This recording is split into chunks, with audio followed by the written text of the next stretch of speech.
Greetings, everyone. Welcome to another exciting episode of the Never an Afterthought show. I remain yours, Afolabi Imoukhuede, the anchor for this show and the author of the Never an Afterthought book.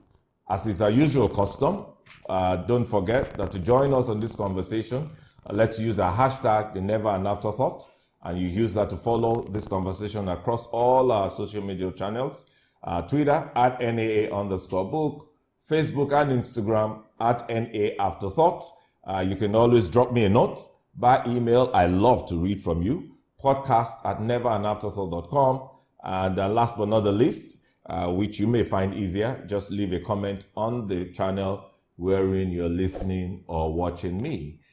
Trust me, today we are in for a thrill. It's an exciting episode. Before we progress to that, let me congratulate the winners of the Never an Afterthought giveaway. That's the 5 CV improvement reviews courtesy of at BTDT Hub of Ogbeni Dipo. The winners I know were announced earlier in the week. So let me say congratulations to each and every one of you. However, note, the investment, it would have cost you between 12,000 to 15,000 per CV review. So I want you therefore to maximize this opportunity. And I'm sure that this improvement will lead to more wins in your career. In the same season of winning, let me also congratulate the winners of the poll, the Never an Afterthought poll on lifestyle choices that we announced last week at the end of the show. That's the choices between entrepreneurship and employment. So what you should bear in mind is that this platform is really about you winning.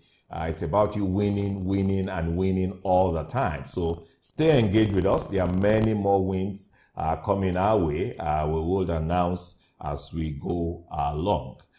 So as is also customary, I will take feedbacks, and I do this just so you know that we do listen to you, that we hear you. And this is also important because that's how you build ownership with this show. From the feedback, it tells us that we are communicating, we are impacting, and that's the whole essence of the show.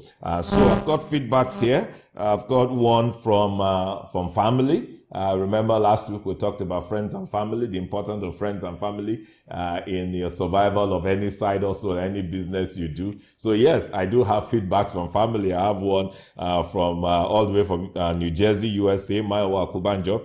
And it says, great session today, brother.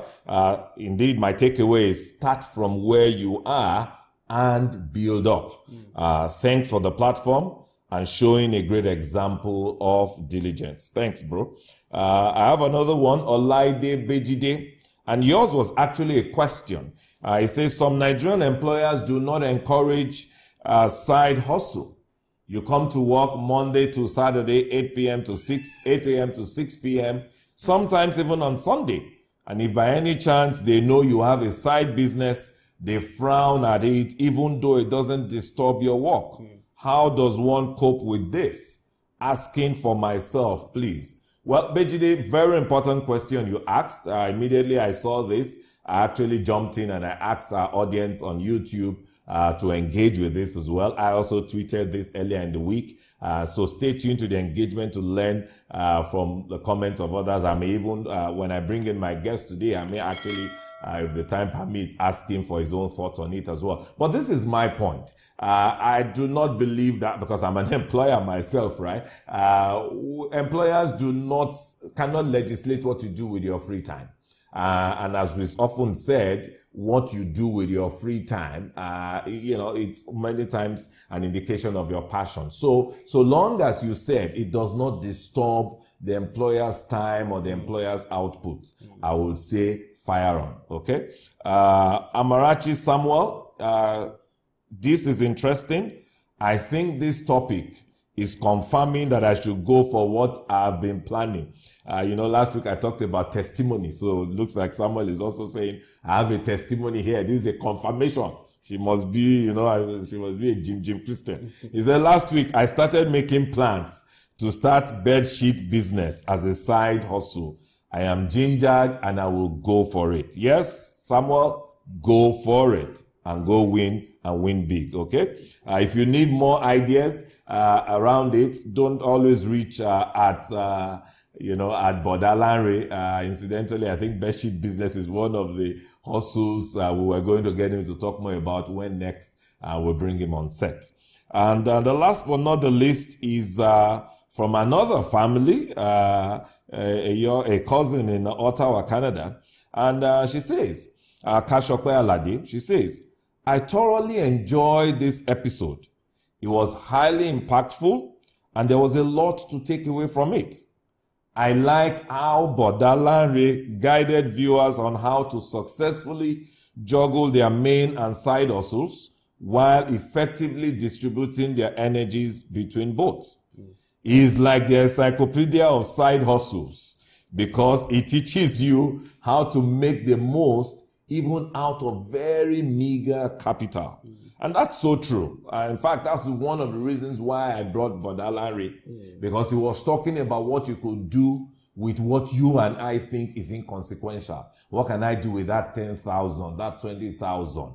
That's actually why I brought him. And like I said, when we bring him back, he will go deeper into a few examples, bedsheet making business, boxers making business, little things you can do, home business, proper side hustle, right?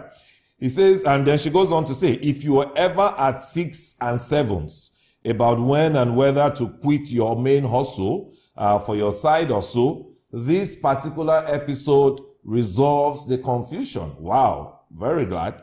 A thought-provoking moment for me was when AI stated that the measure of where people's passions lie is in what they do with their spare time. So Bejide, do you hear now? What you do with your spare time cannot be legislated by any employer. So if you are clueless about what your real passion is and where your passion lies, there you have it. Kashokwe, well, I will let you out here. She's a lawyer, so you can see how detailed she wrote. Thanks so much, Shokwe, for that feedback. Like I said earlier, we are in for an exciting thrill today. But I wouldn't introduce my guest now. Let's go for a short break, and I'll do that right after the break. Thank you.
Greetings all. Yes, welcome back to the show. If you're just joining us, we're in for another thrill today, for another exciting episode of the Never and Afterthought show.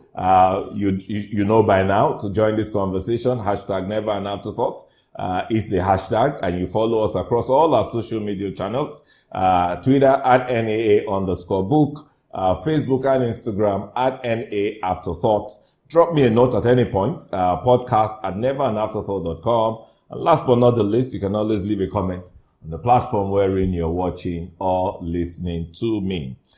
Still continuing in our series of entrepreneurship and hustles, be it a main hustle or a side hustle or a home hustle, whatever hustle it is. It's my pleasure to introduce our episode today, which is titled Art and Tech.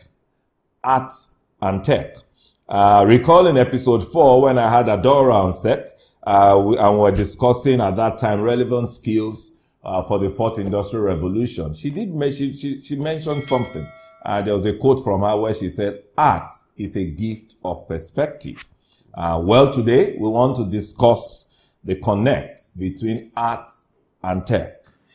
I don't know of anyone more apt to do that, to be my guest on this show, but my own, what you will call my own personal person. You know, my friend, my brother. So he's no other person, but Kola Aina. I would, before I bring him on, I'm sure they've already brought him on anyway, the camera, but I'll read a short profile. But the name Kola Aina should not be new to any one of us who has been on this show since we started. His name dots the show in some places. Let me leave that as a charge for our audience. You can tell me, where do you always see that name, Kola Aina? There's no show. There is absolutely no show. In fact, in just the break, the intermission that we just had, his name has featured. So I think I've already left a clue, right? But in any case, Kola Aina is an entrepreneur. He's a futurist. He's an investor and a founder. One who enjoys the privilege of backing other founders. He is the general partner at Ventures Platform. He believes that with the right support, Africans can build scalable businesses that indeed will move the continent forward, especially when they leverage innovative technology. Yes, he loves art, and I'm sure you can see a bit of it. You know, we're shooting this from his mini studio or his gallery, and he believes that we all have a role to play in building their future. Now, that's a short profile. But one thing I also add is that Kola is a man of grit. You know that word grit we've been espousing since the beginning of the year, that I told you have to have grit if you want to succeed. This is a man of grit. And as a TED Talk speaker, one of the TED Talk, as a TED Talk speaker, one of the topics, or maybe the talks that he delivered that I love so much is who will own a unicorn. Who will own a unicorn? You can always Google it, and you will find more on it. And his Twitter handle is at Kola_Aina. So at this point, let me bring in my brother, my friend. Well, they say we can't shake, but so we can pump. It's a pleasure to be here. Yeah, thanks for having me. Well, I mean, it's been I've been trying to get you for months, for weeks and months. So really, it's a pleasure to have you on the show. We've been having scheduling conflicts, but I think this is the perfect time. Good. Thank you. Yeah, thank you. How's it been? How's it been with you? Fantastic. Keeping safe, keeping well, stay well, and staying in the new normal. Yep. Well, the thing also about the new normal is it's also been part of your normal anyway, before now. So I've always believed that, we need to, live as virtually and as we can. And technology has always been a big part of the work that I do. And so I think it's nice to see everyone catching up with what I've always done. I mean, before today, on an average day, I'm on 2 or 3 Zoom calls anyway. So I guess it's just a function of a couple more Zoom calls per day. Yeah. Well, I mean, that's it. And the truth is, I always say that COVID-19, what it's actually done is to accelerate the change. It is an accelerant and the way I put it in the work that I do is this is an accelerant of digital adoption. And if you look at it from that lens, you realize that it's actually a blessing in disguise. Wow. Yeah. If you can, I mean, yes, there's a lot of loss. There's a lot of sickness. But I think there's also a lot of upside if you can change your lens a little bit. What do you see? It's like one of our episodes. You say, what do you see? Do you see opportunities in the present difficulties? But before we go, I mean, you can see guys that were already jumping into it. But let's get to know the man KA, the man I like to call KA, Kola Aina. Let's get to know the man. Sure. If you can walk us through your early career, how you made the switch, to entrepreneurship and all of that. Yeah. Yeah, so again, Kola Aina is the name. I'm an African, a Nigerian. My heritage is from the southwestern part of Nigeria, Osun State to be precise. But I was raised up north in Kaduna State, and I consider myself a son of the north. I went to school, first child in my family, and was educated in Kaduna, and was fortunate to then proceed to the United States for my university degree. I didn't attend an Ivy League school. I mean, it was the best school that my parents could afford to send me to. But it was a really interesting experience because I left Nigeria a very young man. I'd never left the house. and I was tossed in this HBCU, historically black college and university. And I can never forget that one of my most interesting experiences was coming into this environment where there were all these African Americans that looked like me, who had expectations that I would be able to answer every question about slavery. And I was so disappointed that I knew nothing about the black heritage. Again, this speaks to the absence of a global understanding amongst the black race, because we weren't taught that in Nigeria. So that was sort of my starting out. I mean, I grew up, if you listen to my TED Talk, I always say I grew up in what you can call a startup foundry, because my father was an entrepreneur. For as long as I've known him, he was always doing one business or the other. And so I had a front row seat, and, one of the greatest blessings of my life to see what it was like to build businesses. And so from a very young age, I was always either selling something. At some point, I was the neighborhood CD, cassette recording guy. And then I upgraded to CDs, and then I did graphic design. Talking about hustles, right? I was always hustling. I was always doing something. And even when I wasn't hustling, on every holiday, my father would always make me intern in his business. So my Saturdays and Sundays, I was in the family business. And so this is essentially how I grew up. I grew up being busy. I grew up doing something and just really trying to be industrious. And when I went to school, I studied electrical engineering, and which wasn't really by choice. And so what I found is I really didn't enjoy engineering. And so I sought to compress time. And so, it ended up being a three-year commitment for a 4-year degree, and essentially took my degree and faxed it to my dad to say, look, I've done it for you. Until I began the journey into what I wanted to do. I worked as a scientist for some time, but again, just to see if I would enjoy engineering, but I didn't really like it. And so I went to business school, did my MBA, specialized in finance. And then my journey really began. Initially, I worked in corporate finance, really doing a lot of financial analysis. And then 2 years into that, or 3 years into that, I took a detour and moved back to Nigeria to work in my family business quite reluctantly. Now, all through all of this, I was always doing one thing or the other. That was probably the most interesting experience of my life. For some reason, my dad and I had very different ideas, and we didn't see eye to eye on lots of things.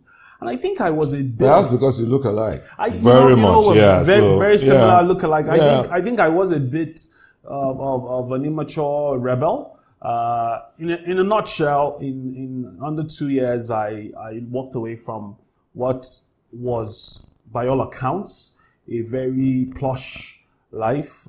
You can imagine. Every Nigerian parent enjoys the privilege of handing over things to their kids. But I sort of wanted to dance to my own music. I wanted to chart my own course. And I walked away from all of that. It was a really tough time for my family. Things are better now, obviously, but things weren't great at the time. And I relocated back to the US on my own accord, and I started my journey. It was really tough. Again, at this time, I had met my wife. We already had a daughter. So I had bills. And things quickly got, again, unfortunately for me, at the time when I moved back to the US, it was smack at the height of the recession, the 2009, 2010 recession. And so, it wasn't like there were lots of opportunities. And so, things got really tough. I moved in with my sister, sold a lot of things that we had to survive. But it was in that moment, that sort of moment that I really started to ask myself questions about purpose, and mission and meaning. I was really seeking to understand what the purpose of my life was. And I talk about this a lot very often. I was fortunate to read a number of really life transforming books. including my favorite book by all means, The Purpose-Driven Life by Oh, Rick wow. Warren. Yes. Yep. Also read. I think everyone really should try and get that I book. totally recommend The Yeah. Purpose-Driven Life Yeah. by Rick Warren. It's Yeah. a book. I mean, I gift it. I recommend it to people. It transformed my life, because it got me to really, I had come to an understanding that a lot of people in life would live an ordinary life. And that's fine. You have a job, you wake up every day and you go.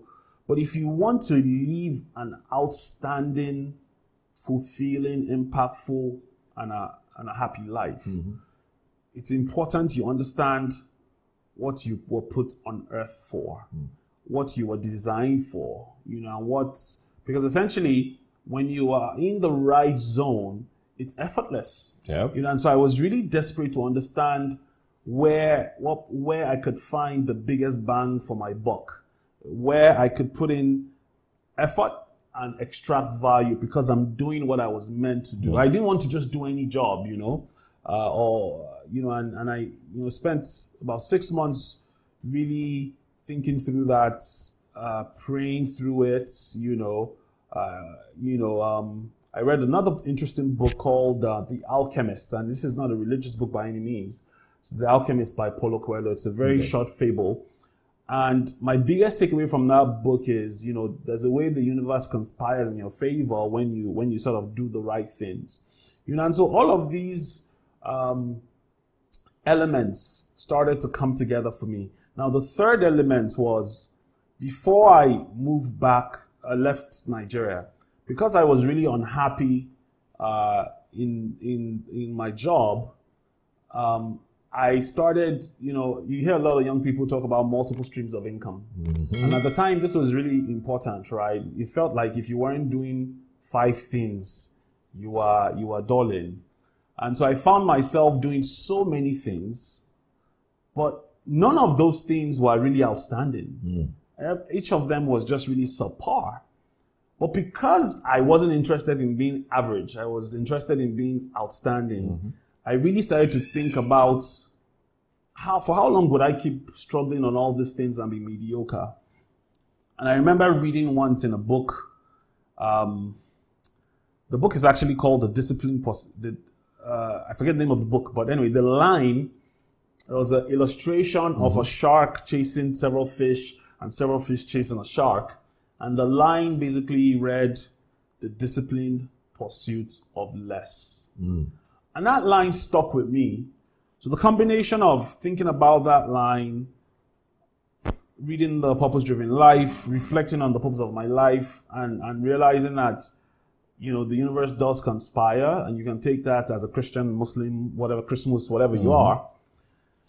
I really started to think about what my life was going to be about. And by a really interesting chain of events, I settled on a realization that I was put on earth to build platforms that would enable other people attain success or achieve their dreams. And that by so doing, I would be successful. And so the question was, what will be the first platform I'll build? At the time, I'd been dabbling in technology. And so I decided I'll start a technology company.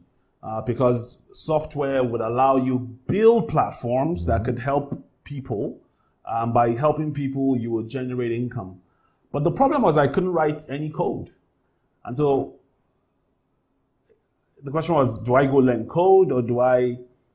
And so somehow, fortunately, I decided to go look for a co-founder. So I started attending events in the area and I found my co-founder. You were still in the US at this time. I was still in the US. We literally, I remember the first day we met to talk about it, we decided on the name of the business, Emerging Platforms. Oh, wow. Again, platform with a line that looks like a platform.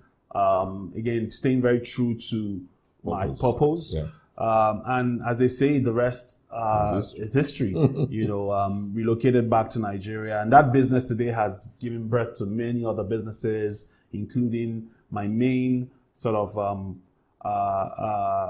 life work today, which is investing and supporting the next generation of founders that will build the future of the continent. Wow. So that's, so basically what you've done in a few minutes is really condense some 10, 12, 15 years. 20 years of transformation. 10 years of transformation. Okay. But before, because I want to talk about, so literally, it's been a journey to how you got to the platforms, from emerging platforms, now ventures platforms. And I know you focus a lot more on funding and investing. But before we talk about that, I often hear you use that word grit. And indeed, I picked that word from you. I want you to talk about it because majority of our audience are young people, even though, like I said last week, I have 82-year-old granny and many others, many adults who watch us as well, who then pass on to their grandchildren and things like that. I want you to talk about grit because I don't know that I could have dealt with grit as much as you talk about grit. Well, I think grit is really the definition of my life. I like to put it that way. I'm very humble too. I did well in school, but I always like to think that I am not necessarily the smartest guy in the room. However, I am very sure, without a shadow of doubt, that I am the grittiest guy in the room. In other words, you can't outgrit me. And when I look at my life, I've come to realize that it's not really about my smarts. It's not what I know. It's that I can be relentless. And the way I often like to define grit when I give talks is, one of my favorite movies is a movie called Rambo by Sylvester Stallone. And there's a scene in that movie where he's in the jungle. He has this bandana on his neck and he has this automatic weapon. And he's just unstoppable. You can see he's determined to... And there's actually research that points that what differentiates successful people from people that aren't so successful is their relentless tenacity. And that's never say never spirits. It's super important. And I think especially in our market and in our country, you need a special kind of grit because nothing is ever going to be handed over to you. Nothing is going to come to you on a silver platter. And so when I look at my life, I think the real distinguishing factor has been my tenacity, has been my ability to bounce back, my ability to take a defeat, step back, reflect on it, and still come back tomorrow. That ability to resume every day at the same point, even when you are facing difficulty. That's how I like to define grit. And I think, we all have a shot at being gritty, but we don't all have a shot at being smart. But we all can be gritty. I'll leave it at that. Wow, thank you. We'll go on a short break at this point. When we're back, we'll talk about your work in the digital tech economy. And I know it's transcended beyond Nigeria now, but we'll talk about that. Everything around how your business operations really has to be about people, process, technology. We're looking for that ability to be multi-dimensional, find hobbies, read books, watching movies, and doing all kinds of extracurricular things that help you build a wide base of knowledge. Art is actually a gift of perspective.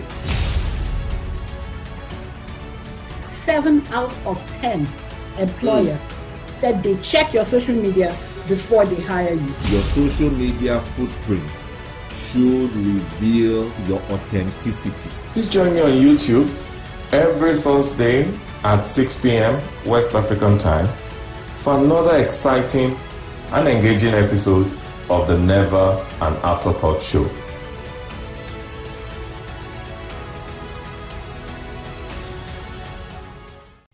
Welcome back, guys. If you're just joining us, we have been on another episode of the Never an Afterthought show, and today I've been discussing with my brother, Kola Aina, who's been our guest on the show, discussing art and tech. Art and tech, that's that confluence between art and tech. That's what we've been discussing. But don't forget, hashtag Never an Afterthought.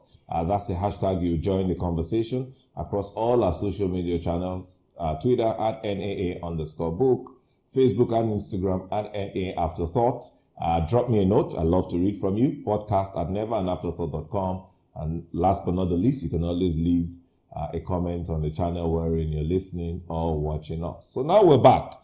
Kola, it's been a good time. It's been exciting. It's been a great conversation. Yeah. So today, I want us to continue this conversation now, talking about your work in the Nigeria tech, digital economy, the tech economy. And I know that now your work obviously transcends even just Nigeria right now. But just tell us, I mean, what have you been doing in that space, the connected value chains, tech, innovative tech as a platform? So just So I think, I mean, over the last 10 years, riding on having built emerging platforms and all the other spin-off companies that we've built, that have built great technology in education, security, and other sectors. About 4 years ago, I came to a conclusion that if we really wanted to move this continent forward or this country forward, we have to fund and support entrepreneurs who will build solutions across different sectors. Because, I mean, unfortunately, I mean, governments have made efforts, but it is clear that government alone cannot move us forward. And so I became really keen on figuring out ways to sustainably support the next generation of entrepreneurs that will build solutions to the problems that we have. And that's essentially how Ventures Platform was born. So what is Ventures Platform? Ventures Platform today is a catalyst for innovation and entrepreneurship. We believe that entrepreneurs are our best chance at moving this continent forward. And so as a platform, we execute this using 3 different approaches. The first approach, through our foundation, is to build a pipeline of talents and work on policy advocacy that ensures that you have the young, talented people to really build the companies and the businesses that we need. And they do a lot of capacity building work. They work in underserved communities and they build pipeline for everyone else. So in other words, that promotes inclusiveness. Inclusiveness. Right? So you could be in a far-flung rural community and you have this grit that we've been talking about. As I speak to you today, they are working in the Northeast, doing a program called Startup Northeast to build solutions for the Northeast. They work with female groups in conjunction with various organizations. So it's really about the less addressed segments of society. How do we also include them in this new digital economy? The next prism of our work is the infrastructure and community prism. And we do that through Ventures Park, that is building communities for entrepreneurs and creatives to work from.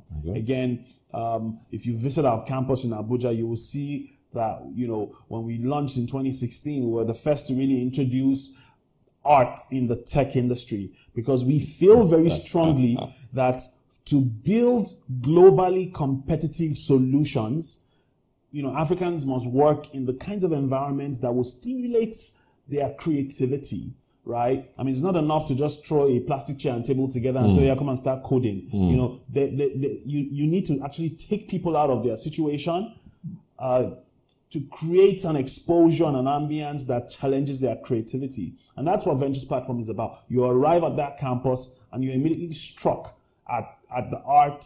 Thankfully, we're blessed with the art of Victor Ikemana, the murals and the containers, and it really immediately challenges you as a creator to do your best work. And that's what we want. So sorry, I mean, and I know that because you're beginning to speak to the heart of what's the topic, right? Heart and tech. So both of them are obviously creative, right? They're all creativity. I mean, they're forms of creative arts, right? So, but clearly you believe that there is a strong fusion between art and technology. Absolutely. I believe that. And I'd love to talk about that a lot more. But the real reason I believe that so much is, number one, 3 reasons. Number one is, we need to stop building for ourselves. We need to build for the world. Because the world is such a vast and competitive space. And if we must build for the world, we must be mindful of the design aesthetics and the acceptability of the technology that we're building. And so my thesis is one of the ways you do that is if you can begin to expose creatives and engineers and developers to the art, so they start to sort of have an appreciation for the softer things. I think the second reason why I believe that very strongly is art is such a powerful way to change people's value systems. Because if you can look at a piece of work on a wall and ascribe value to it, then you are more likely to ascribe value to other things. You know, we live in a country today where the value of life is very debatable. And so this is why I get really excited when I see states like Lagos that invest in some public art, because there's something it does to the psyche of the ordinary people. And I find that really important. And I guess the third reason why we've felt that art is a critical part of this movement is really that art, they say, sometimes is a documentation of our living history. You know, and we cannot separate the technological solutions we're building from our past. And so I think it's really important that the technologies we're building are actually contextualized within our history and our evolving future. Yep. And that's what art does for you. But, you know, just getting back to the third prism of the work, the third and final prism is the funding end of the story. And I guess most people, this is the one they like to hear about the most, where we essentially aim to be the funder of choice for early stage entrepreneurs that are building companies. So at the earliest stage of their development, they've built a first version. We provide them capital and support, and we help them scale. And you know, I'm really proud to testify that we've done that for several leading companies, including companies like Paystack, companies like PiggyVest, companies like Thrive Agric that, you know, we're now working on a turnaround with, companies like Crowdforce and several other companies that have come through, our system and today are category leading companies. And we continue to push the envelope because ultimately our underlying thesis is a belief that the most critical need in Africa and Nigeria today is figuring out how we can solve for non-consumption. And I define that as the inability for people to gain access or consume goods and services that they will ordinarily need because of either their economic status, infrastructural deficits, or some other red tape that is in the way of the average African. And so my job and what gives me satisfaction is identifying people that are building businesses that have found a way to innovate around these problems so that we can scale access to many more millions. And so you talk about technologies like cryptocurrency, for instance. I mean, just last week, the central bank announced a ban on cryptocurrencies. And that makes it really clear that there is a lack of understanding because, in fact, these technologies are able to create access to millions more Nigerians that today are excluded from the financial system by the very nature of cryptocurrencies. Is distributed, is a digital currency. We're better served if we embrace these technologies than try to stop what is truly a moving train. So I'm in the business of funding these innovations, supporting them, and helping them scale. Kola, you said something, and I'm just talking about crypto. Now, so I want to use that as a type of innovation. Sure. I listened, I heard, and we're all part of the digital world. Saw the whole comments and feedbacks and the brouhaha that came out of the ban by CBN. And it was only then I realized how many young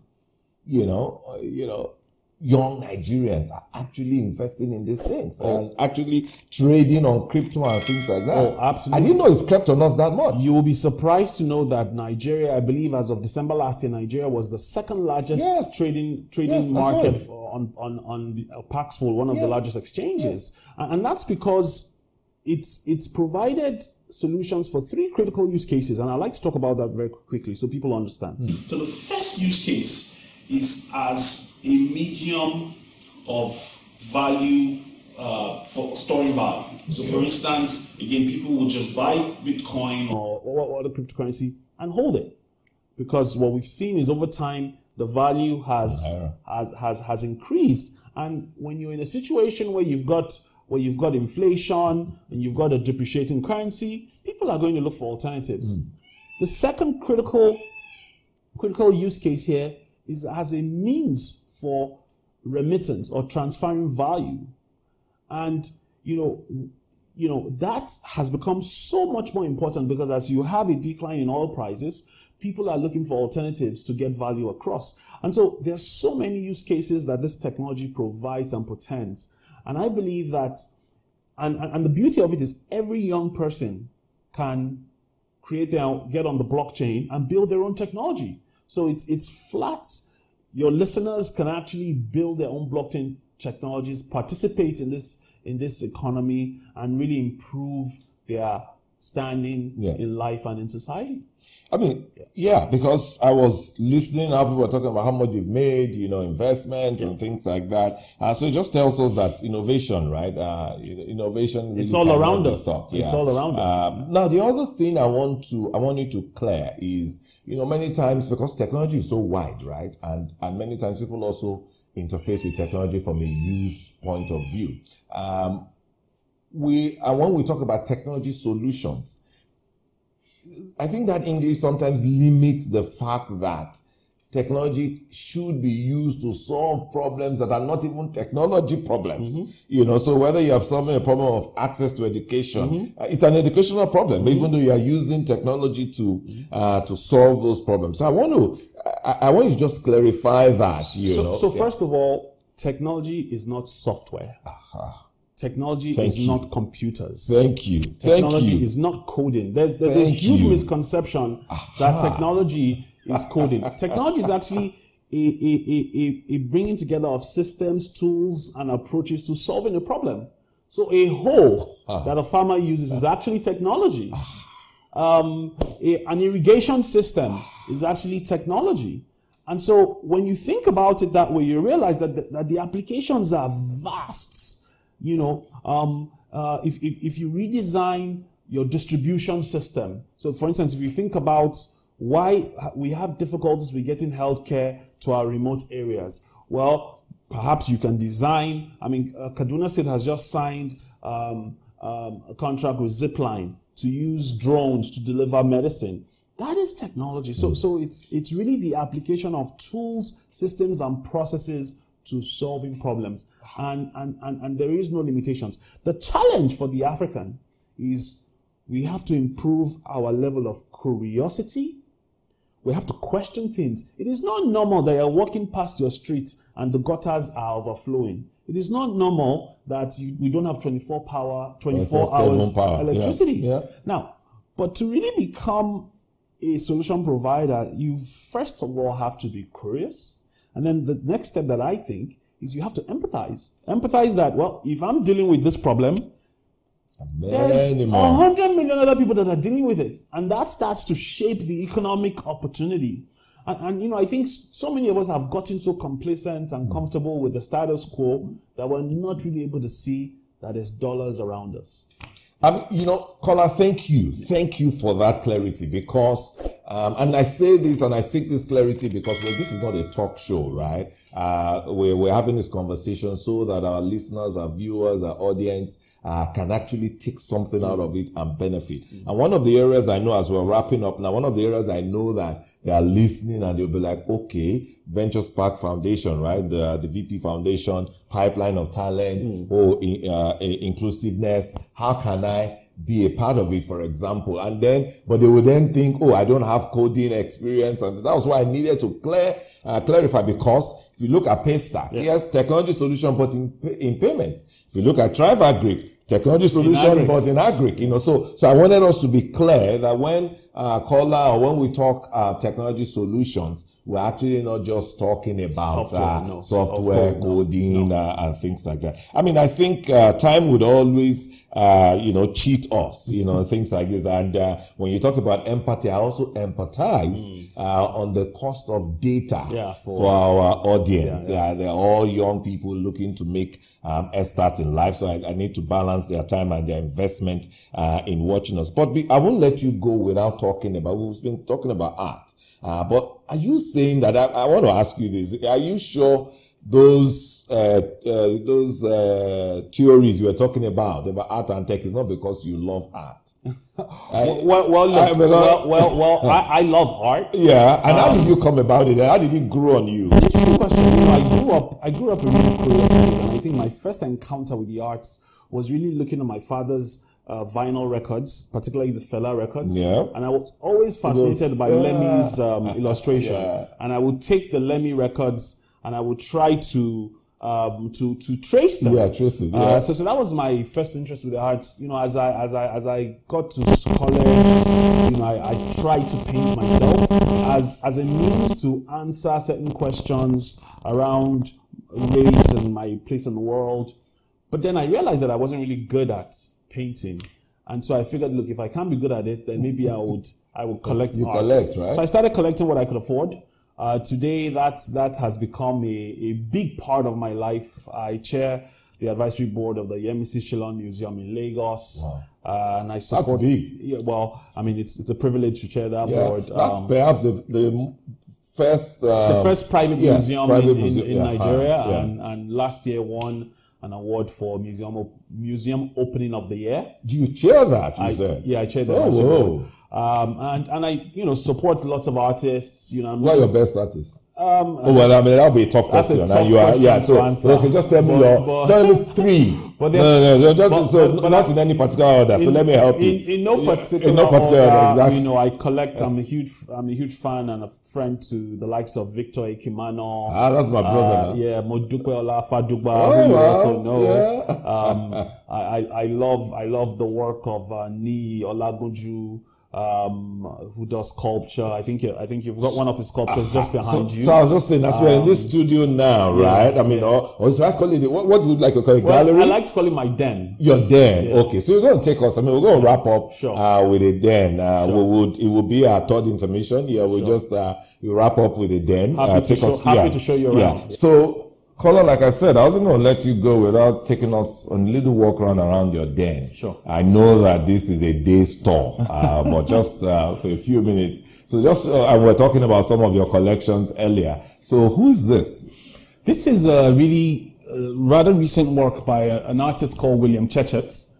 It's from the northern part of Nigeria. And I really love his work because he features northern figures in very bright colors and a very modern, contemporary approach. Which is not very common. Which isn't very common. With northerners, right? Bringing sort of the northern aesthetic with a global, colorful palette. I like this particularly because it's a woman, it's a female in a very powerful posture. And as someone that has a daughter, I mean, it's something that I think really I hope inspires my daughter. Particularly with everything that's happening with the rights of women around the world and all of that. It's a beautiful one. Just beside you there is a wonderful sculpture by one of my favorite artists called Ni Olagunju.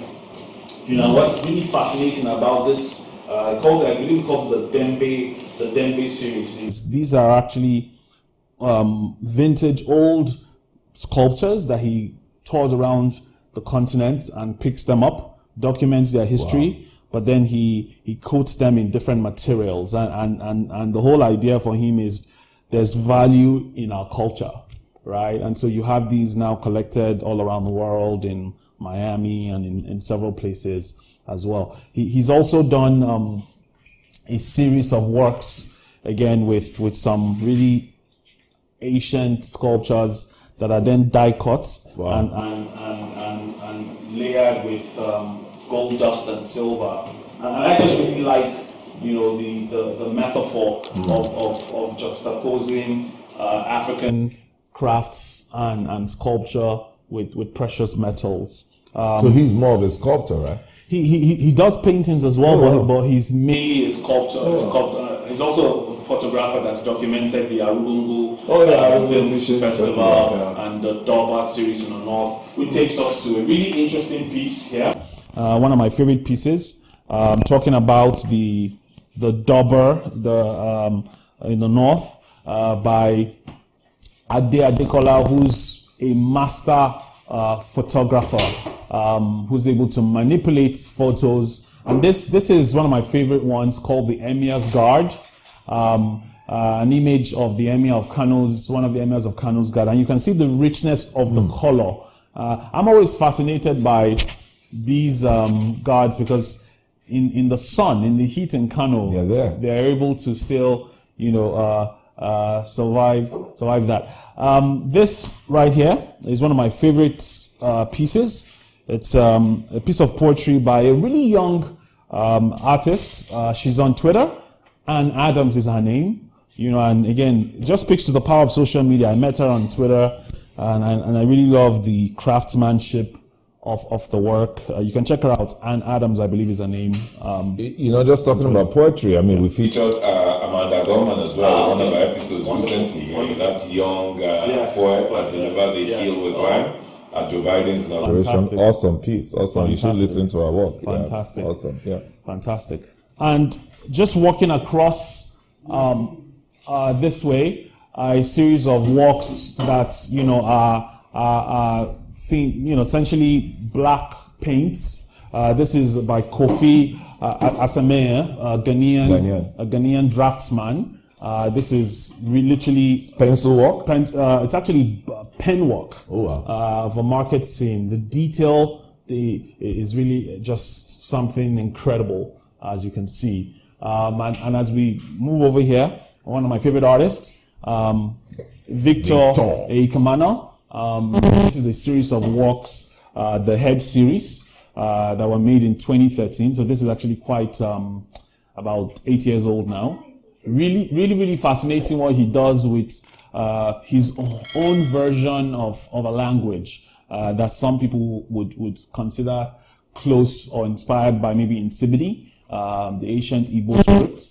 But this is purely Victor's scripting, and what's incredible is you can recognize it from miles away, and there you have another one of his works.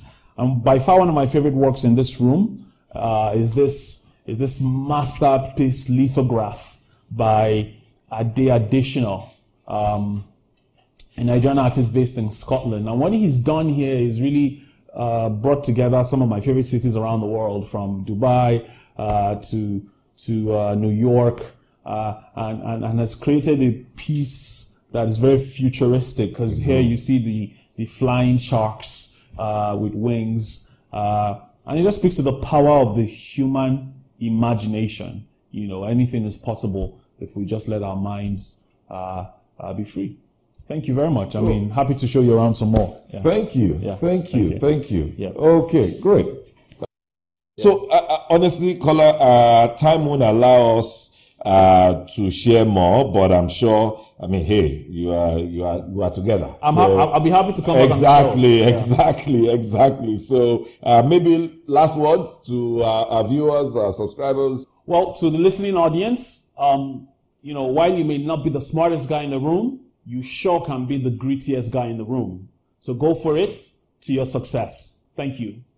Bro, thank you so much. Thank you so much. Definitely, we're going to have more and more. Yeah, we should do it again. So, guys, what can I say? Like I said to you, this is the reason why I said it was going to be an exciting conversation. And I told us at the beginning of the year that any and everyone that will share this platform with me are folks that, they live the practice. They are not just talkers, but they live the practice. And I hope that you've been able to pick something. I mean, I picked the fact that I may not be the smartest person, I sure have every chance to be the prettiest person in the room. I'm going with that, definitely. Part of also what I got, and I want to kind of summarize, is the importance of your purpose, your mission, and meaning. You want to make your life, we said in one of our earlier episodes as well, that you must live a life of impact. Now, you cannot live a life of impact if you don't know your purpose, if you don't know your mission, and if you don't even know the meaning for why you are on the earth. And so, yes, I will join Kola to recommend that book, The Purpose-Driven Life. I also went through that book some 15, 20 years ago, Purpose-Driven Life by Rick Warren. It comes with a journal as well. It's not just a book that you read. It's a journal that helps you to really ask yourself questions, put the answers there when you don't even know the answers now. Maybe a few months later, you do. It's also a book. Even I'm talking about it now. I'm actually going to go pick my copy again. It's a book that, perhaps you should use as a type of personal review, maybe every 5 years, thereabout. But it's definitely a good book, as he was also speaking about the fact that he chose not to be a mediocre, but to be an outstanding person. I was reminded of another book I read many years ago called An Enemy Called Average. I think it was by John Mason. I can't remember. It's Mason, but I don't know if it was John Mason. But An Enemy Called Average is another book I'll recommend to you. You also saw from Kola's compressed life journey that he was mentored a lot through books.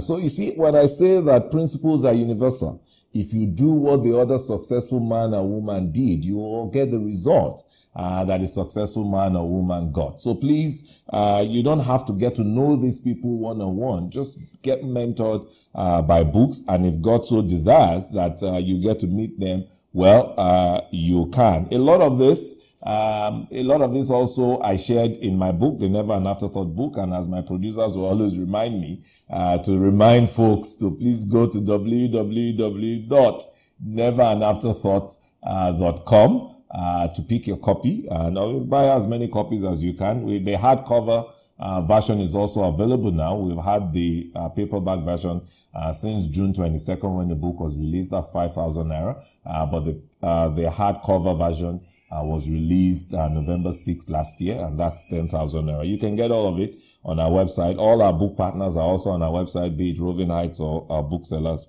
You can also get it. And last but not the least, you can follow their work. You can follow Kola's work using, I think the Twitter is the Venture Spark platform. Just search it, but we'll also put their Twitter handle on the banner as we close. Follow their work. It's told you how they create pipeline of talents. So you can be part of the talent in their pipeline. And it's from those pipelines as well that they also determine people who may qualify for funding. So till I come your way again, next week, same time, same channel next week. Remember, stay safe so that you can stay well, and above all, keep winning. God bless you.